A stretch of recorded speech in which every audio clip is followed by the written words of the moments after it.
भक्तजनों जय माता दी। अनजान में शिवरात्रि व्रत करने से एक भील पर भगवान शंकर की अद्भुत कृपा की कहानी। ऋषियों ने पूछा, सूत जी, पूर्व काल में किसने इस उत्तम शिवरात्रि व्रत का पालन किया था और अनजान में भी इस व्रत का पालन करके किसने कौन सा फल प्राप्त किया था। सूत जी ने कहा, ऋषियों, तुम सब लोग सुनो, मैं इस विषय में एक निषाद का प्राचीन इतिहास सुनाता हूँ जो सब पापों का नाश करने वाला है। पहले की बात है, किसी वन में एक भील रहता था जिसका नाम था गुरु ध्रुव। उसका कुटुंब बड़ा था तथा वह बलवान और क्रूर स्वभाव का होने के साथ ही क्रूरतापूर्ण कर्म में तत्पर रहता था। वह प्रतिदिन वन में जाकर मृगों को मारता और वहीं रहकर नाना प्रकार की चोरियां करता था।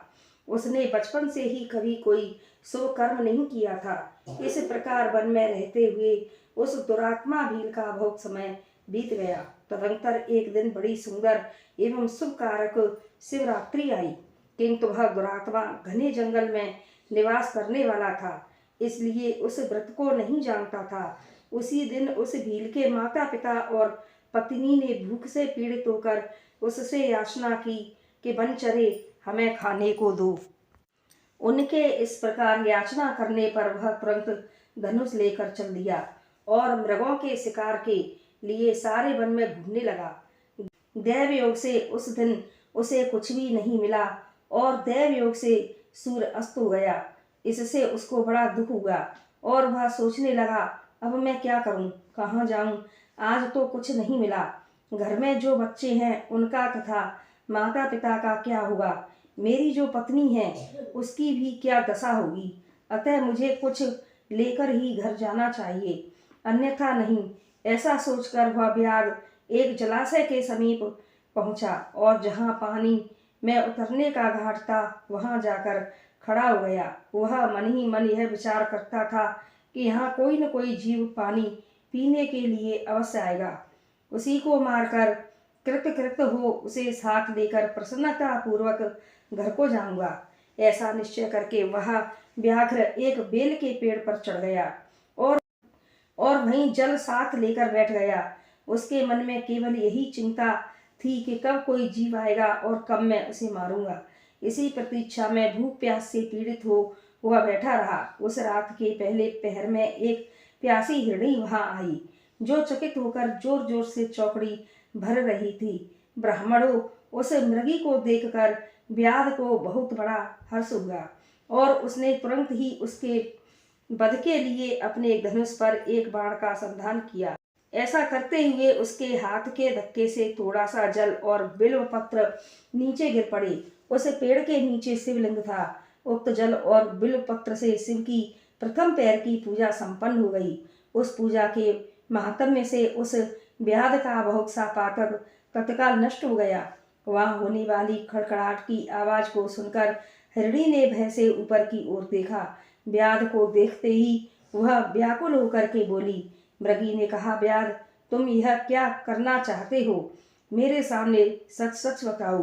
हिरणी की यह बात सुनकर व्याध ने कहा, आज मेरे कुटुंब के लोग भूखे हैं, अतः तुमको मारकर मैं उनकी भूख मिटाऊंगा, उन्हें तृप्त करूंगा। व्याध का वह दारुण वचन सुनकर तथा जिसे रोकना कठिन था, उस दुष्ट भील को बाण ताने देखकर मृगी सोचने लगी कि अब मैं क्या करूं, कहाँ जाऊं, अच्छा कोई उपाय रचती हूँ। ऐसा विचार कर उसने वहाँ इस प्रकार कहा। मृगी बोली, भील, मेरे मांस से तुमको सुख होगा। इस अनर्थकारी शरीर के लिए इससे अधिक महा पुण्य का कार्य और क्या हो सकता है। उपकार करने वाले प्राणी को इस लोक में जो पुण्य प्राप्त होता है उसका 100 वर्षों में भी वर्णन नहीं किया जा सकता। परंतु इस समय मेरे सब बच्चे मेरे आश्रम में ही हैं। मैं उन्हें अपनी बहन को अथवा स्वामी को सौंपकर लौट आऊंगी। बनचरे, तुम मेरी इस बात को मिथ्या न समझो।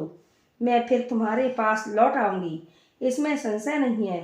सत्य से ही धरती टिकी हुई है, सत्य से ही समुद्र अपनी मर्यादा में स्थित है और सत्य से ही निर्जनों से जल की धाराएं गिरती रहती हैं।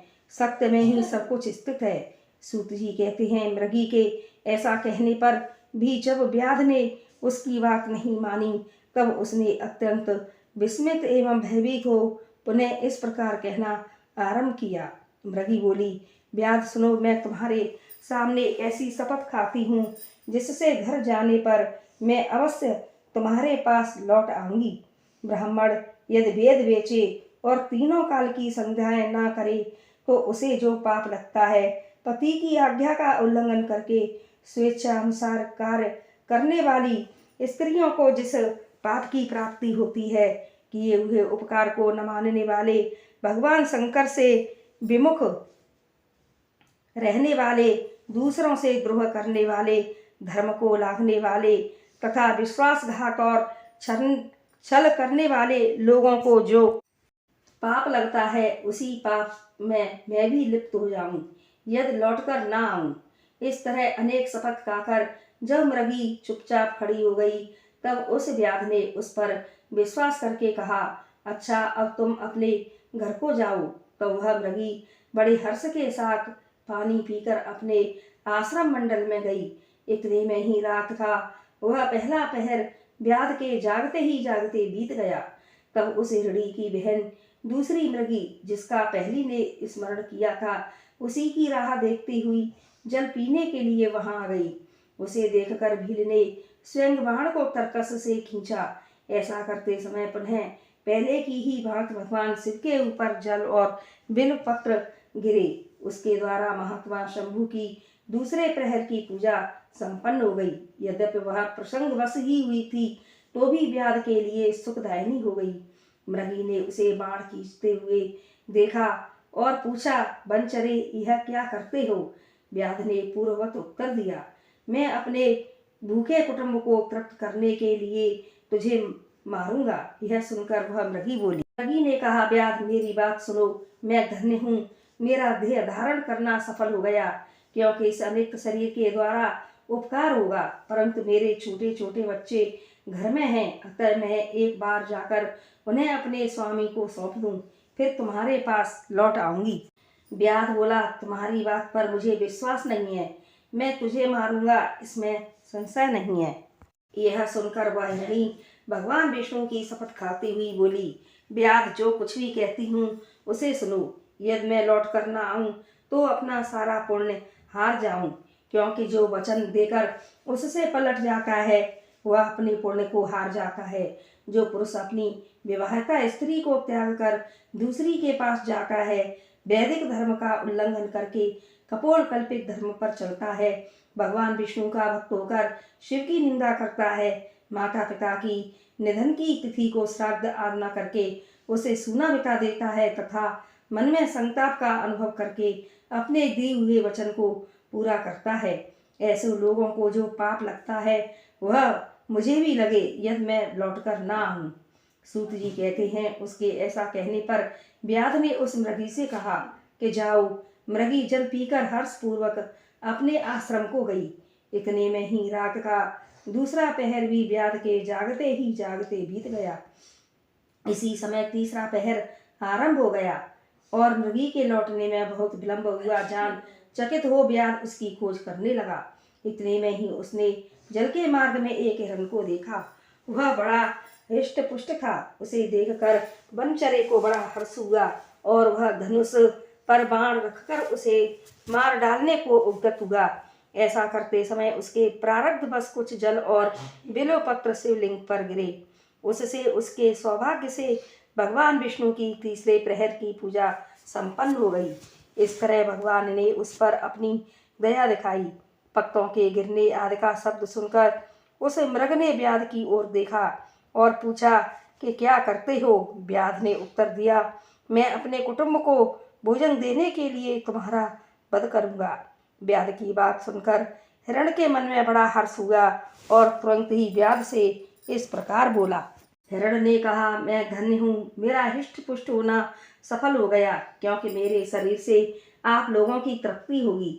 जिसका शरीर परोपकार के काम में नहीं आता उसका सब कुछ व्यर्थ चला जाता है। जो सामर्थ्य रखते हुए भी किसी का उपकार नहीं करता उसकी वह सामर्थ्य व्यर्थ चली जाती है। तथा वह परलोक में नरकगामी होता है। परंतु एक बार मुझे जाने दो, मैं अपने बालकों को उनकी माता के हाथ में सौंप कर और उन सबको धीरज बांधा कर यहाँ लौट आऊँगा। उसके ऐसा कहने पर व्याध मन ही मन बड़ा विस्मित हुआ। उसका हृदय कुछ शुद्ध हो चुका था और उसके सारे पाप पुंज नष्ट हो चुके थे। उसने इस प्रकार कहा। व्याध बोला, जो जो यहाँ आए वे सब तुम्हारी ही तरह बातें बनाकर चले गए, परंतु वे वंचक अभी तक यहाँ नहीं लौटे हैं। मृग, तुम भी इस समय संकट में हो, इसलिए झूठ बोलकर चले जाओगे, फिर आज मेरा जीवन निर्वाह कैसे होगा। मृग बोला, व्याध, मैं जो कुछ कहता हूँ उसे सुनो। मुझ में असक्त नहीं है। सारा चराचर ब्रह्मांड सत्य से ही टिका हुआ है। जिसकी वाणी झूठी होती है उसका पुण्य उसी क्षण नष्ट हो जाता है। तथापि भी तुम मेरी सच्ची प्रतिज्ञा सुनो। संध्या काल में मैथुन तथा शिवरात्रि के भोजन करने से जो पाप लगता है, झूठी गवाही देने, धरोहर को हड़प लेने तथा संध्या न करने से द्विज को जो पाप होता है, वही पाप मुझे लगे। यदि मैं लौट कर ना हूँ, जिसके मुख से कभी शिव का नाम नहीं निकलता, जो सामर्थ्य रहते हुए भी दूसरों का उपकार नहीं करता, पर्व के दिन श्रीफल तोड़ता, अवश्य भक्षण करता तथा शिव की पूजा किए बिना और भस्म लगाए बिना भोजन कर लेता है, इन सब का पातक मुझे लगे यदि मैं लौटकर ना आऊं। सूत जी कहते हैं, उसकी बात सुनकर व्याध ने कहा, जाओ शीघ्र लौटना। व्याध के ऐसा कहने पर मृग पानी पीकर चला गया। वे सब अपने आश्रम पर मिले। तीनों ही प्रतिज्ञाबद्ध हो चुके थे। आपस में एक दूसरे के वृतांत को भली भांति सुनकर सत्य के पास से बंधे हुए उन सब ने यही निश्चय किया कि वहां अवश्य जाना चाहिए। इस निश्चय के बाद वहां बालकों को आश्वासन देकर वे सबके सब जाने के लिए उत्सुक हो गए। उस समय जेठी मृगी ने वहां अपने स्वामी से कहा, स्वामिन, आपके बिना यहाँ बालक कैसे रहेंगे। प्रभु, मैंने ही वहां पहले जाकर प्रतिज्ञा की है, इसलिए केवल मुझको जाना चाहिए। आप दोनों यहीं रहें।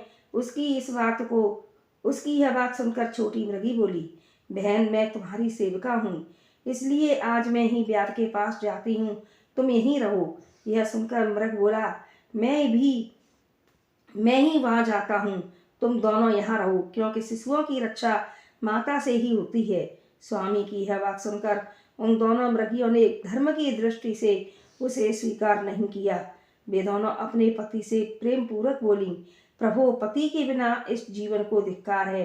तब उन सब ने अपने बच्चों को सांत्वना देकर उन्हें पड़ोसियों के हाथ में सौंप दिया और स्वयं शीघ्र ही उस स्थान को प्रस्थान किया जहाँ वह व्याध शिरोमणि उनकी प्रतीक्षा में बैठा था। उन्हें जाते देख उनके वे सब बच्चे भी पीछे पीछे चले आए। उन्होंने यह निश्चय कर लिया था कि इन माता की जो गति होगी वही हमारी भी होगी। उन सबको एक साथ आया देख व्याध को बड़ा हर्ष हुआ। उसने धनुष पर बाण रखा। उस समय पुनः जल और बिलपत्र शिव के ऊपर गिर पड़े। उससे शिव की चौथे पहर की पूजा संपन्न हो गई। उस समय व्याध का सारा पाप तत्काल भस्म हो गया। इतने में ही दोनों मृगियां और मृग बोल उठे, व्याध शिरोमणि, शीघ्र कृपा करके हमारे शरीर को सार्थक करो। उनकी यह बात सुनकर व्याध को बड़ा विस्मय हुआ। शिव पूजा के प्रभाव से उसको दुर्लभ ज्ञान प्राप्त हो गया। उसने सोचा, ये मृग ज्ञानहीन पशु होने पर भी धन्य है, सर्वथा आदरणीय है, क्योंकि अपने शरीर से ही परोपकार में लगे हुए हैं। मैंने इस समय मनुष्य जन्म पाकर भी किस पुरुषार्थ का साधन किया। दूसरे के शरीर को पीड़ा देकर अपने शरीर को पोसा। प्रतिदिन अनेक प्रकार के पाप कर्म करके अपने कुटुंब का पालन किया है। हाय, ऐसे पाप करके मेरी क्या गति होगी, अथवा मैं किस गति को प्राप्त होऊंगा। मैंने जन्म लेकर अब तक जो पातक किया है उसका इस समय मुझे स्मरण हो रहा है। मेरे जीवन को धिक्कार है, धिक्कार है। इस प्रकार ज्ञान संपन्न होकर व्याध ने अपने बाण को रोक लिया और कहा, श्रेष्ठ मृगो, तुम जाओ, तुम्हारा जीवन धन्य है। व्याध के ऐसा कहने पर भगवान शंकर तत्काल प्रसन्न हो गए और उन्होंने व्याध को अपने सम्मानित एवं पूजित स्वरूप का दर्शन कराया। तथा कृपा पूर्वक उसके शरीर का स्पर्श करके उससे प्रेम से कहा, भील मैं तुम्हारे वृक्ष से प्रसन्न हूँ, वर मांगू। व्याध भी भगवान शिव के उस रूप को देखकर तत्काल जीवन मुक्त हो गया और मैंने सब कुछ पा लिया, यों कहता हुआ उनके चरणों के आगे गिर पड़ा। उसके इस भाव को देखकर भगवान शिव भी मन ही मन बड़े प्रसन्न हुए और उसे गुह नाम देकर कृपा दृष्टि से देखते हुए उन्होंने उससे दिव्य वर दिए। शिव बोले, व्याध सुनो, आज से तुम श्रृंगवेरपुर में उत्तम राजधानी का आश्रय ले दिव्य भोगों का उपभोग करो। तुम्हारे वंश की वृद्धि निर्विघ्न रूप से होती रहेगी, देवता भी तुम्हारी प्रशंसा करेंगे। व्याध, मेरे भक्तों पर स्नेह रखने वाले भगवान श्री राम एक दिन निश्चय ही तुम्हारे घर पधारेंगे और तुम्हारे साथ मित्रता करेंगे। तुम मेरी सेवा में मन लगाकर दुर्लभ मोक्ष पा जाओगे। इसी समय वे सौमृग भगवान शंकर का दर्शन और प्रणाम करके मृग योनि से मुक्त हो गए तथा दिव्य देहधारी हो विमान पर बैठकर शिव के दर्शन मात्र से पाप मुक्त हो दिव्य धाम को चले गए। तब से अर्बुद पर्वत पर भगवान शिव व्याधेश्वर के नाम से प्रसिद्ध हुए, जो दर्शन और पूजन करने पर तत्काल भोग और मोक्ष प्रदान करने वाले हैं। महर्षियों, वह व्याध भी उस दिन से दिव्य भोगों का उपभोग करता हुआ अपनी राजधानी में रहने लगा। उसने भगवान श्री राम की कृपा पाकर शिव का सायुज्य प्राप्त कर लिया। अनजान में ही इस व्रत का अनुष्ठान करने से उसको सायुज्य मोक्ष मिल गया। फिर जो भक्ति भाव से संपन्न होकर इस व्रत को करते हैं वे शिव का शुभ सायुज्य प्राप्त कर लें, इसके लिए तो कहना ही क्या है। संपूर्ण शास्त्रों तथा अनेक प्रकार के धर्मों के विषय में भलीभांति विचार करके इस शिवरात्रि व्रत को सबसे उत्तम बताया गया है।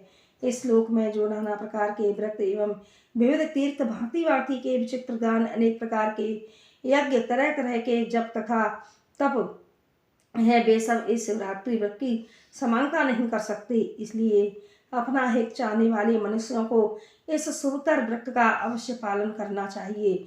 यह शिवरात्रि व्रत दिव्य है, इससे सदा भोग और मोक्ष की प्राप्ति होती है। महर्षियों, यह शुभ शिवरात्रि व्रत व्रतराज के नाम से विख्यात है। इसके विषय में सब बातें मैंने तुम्हें बता दी हैं। अब और क्या सुनना चाहती हो? बोलो भगवान भोलेनाथ की जय, बोलो शिवरात्रि की जय। तो भक्तजनों, हमारी यह शिवरात्रि व्रत की कथा अगर आप सभी को पसंद आई हो तो हमारे चैनल को लाइक, शेयर और सब्सक्राइब करें। जय माता दी।